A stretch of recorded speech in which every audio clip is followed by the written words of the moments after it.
څو دې ملخورې په لسو په باران کې ولې روتې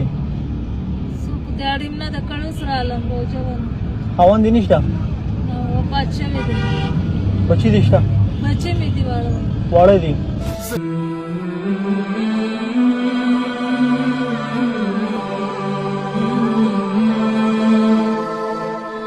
شاپر کوم دی سره ټول د سودی بس ټول لا تو شماره چوالم نه پتا نشته بچي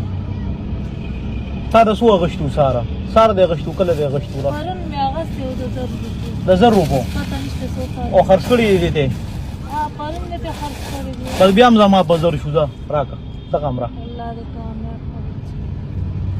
الله تعالی دې دا چې دا اوس خرڅ چوټي باګه بس بس دا لور دل درکم الله تعالی دې هغه حاجت پورا کړي نه پورا کړي بچي الله دې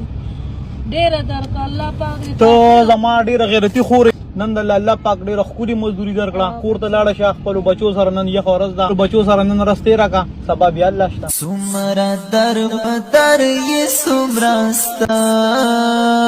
ډایې ژوند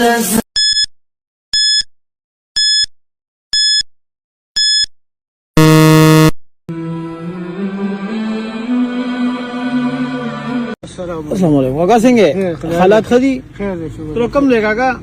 یو خدای نه ری باجای ها دا بده یا سړی نه شي آوا او بده وځي ته دې طرف ہے او تو بو زما دی گاڑی دا ګوره هغه چې د سره خو خو له گاڑی او بده پکې ګرځي را ګرځي خو غړ گاڑی د وسره خیال لري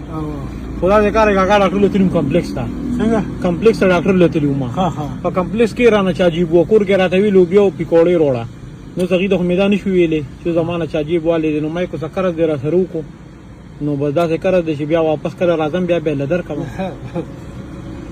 نو موږ دا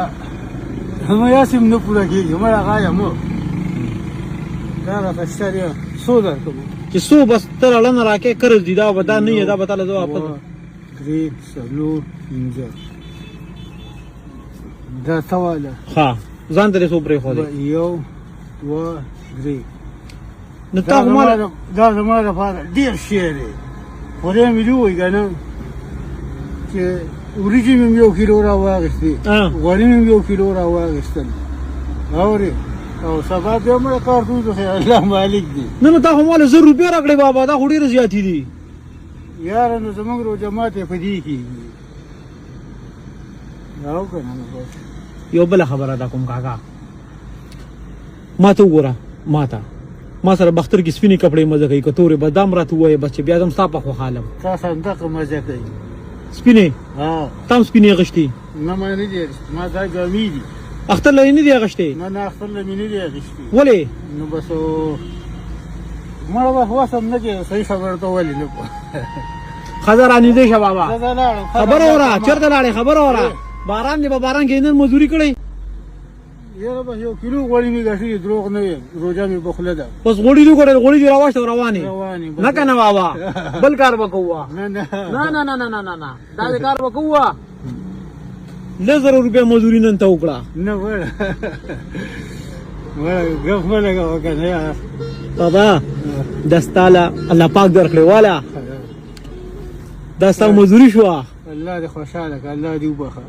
اوس راته دوایا د وړو مور دشتا او جی او نو بیبي به دا ته وای چې نن خو تا ډېره ښه مزدوري کړې ده نو ته به هغې ته وایې چې داسې مزدوري مې کړې ده چې ما خو 100 ګټلې دي د بیبي به پکې سپېشلي صحیح بابا دا 100 روپیا سپېشل د بیبي شوې دا به بیبي ته واله کې ځان له بهتر له کپړې والي الله دې ووړه جنت ته درکړي امین الله دې مو بدرنګه ها امین او بابا دا چې کوم 100 روپیا دا مال راکړې کنه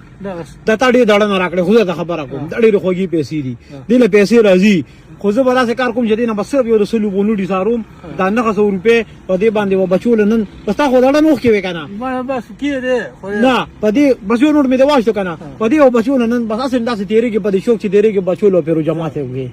الله دې ځواني ما خراب ولا ډیر دل درګي لاري ما بدرنګ وخه او دا چې څنګه زړه الله خدای پاک درکړي دي الله دیو کی چې دا احساس زموږ ټول مسلمانانو بزلونو کې پیدا شي او الله پاک دا باندې خپل رحم وکړي